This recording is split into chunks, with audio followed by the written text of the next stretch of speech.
আমার এক বন্ধু তারেক রহমানের বক্তব্য শুনে হাসতে হাসতে বিছানায় গড়াগড়ি করতেছিল।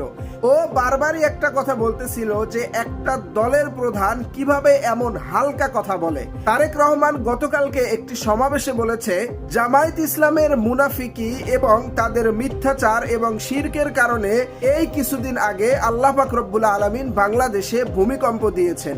এখন জামায়াতের মিথ্যাচারের কারণে যদি বাংলাদেশে ভূমিকম্প হয়, তাহলে বিএনপির লোকেরা যে চাঁদাবাজি করেছে, টেন্ডারবাজি করেছে, খুন ধর্ষণ থেকে শুরু করে মানুষকে যে কত ভাবে অন্যায় অত্যাচার জুলুম করেছে, তাহলে তার জন্য কোন ধরনের গজব আসা উচিত।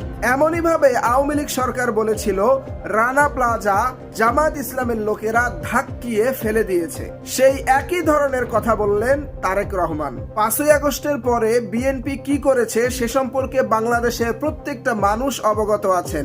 বিএনপির কর্মকাণ্ড আমরা সকলেই জানি যে তারা পাথর মেরে পর্যন্ত মানুষকে হত্যা করেছে। অতএব তারা যদি এমন কথা বলে জামায়াত ইসলামকে নিয়ে যে জামায়াত ইসলামের কারণে বাংলাদেশে ভূমিকম্প হয়েছে, তাহলে এটি অত্যন্ত হাস্যকর একটি কথা বলে আমি মনে করছি। প্রিয় দর্শক, ভিডিওটি ভালো লাগলে অবশ্যই ছড়িয়ে দিন আপনার অন্য বন্ধুদের মাঝে এবং আপনার মূল্যবান মতামতটি শেয়ার করতে পারেন আমাদের কমেন্ট বক্সে।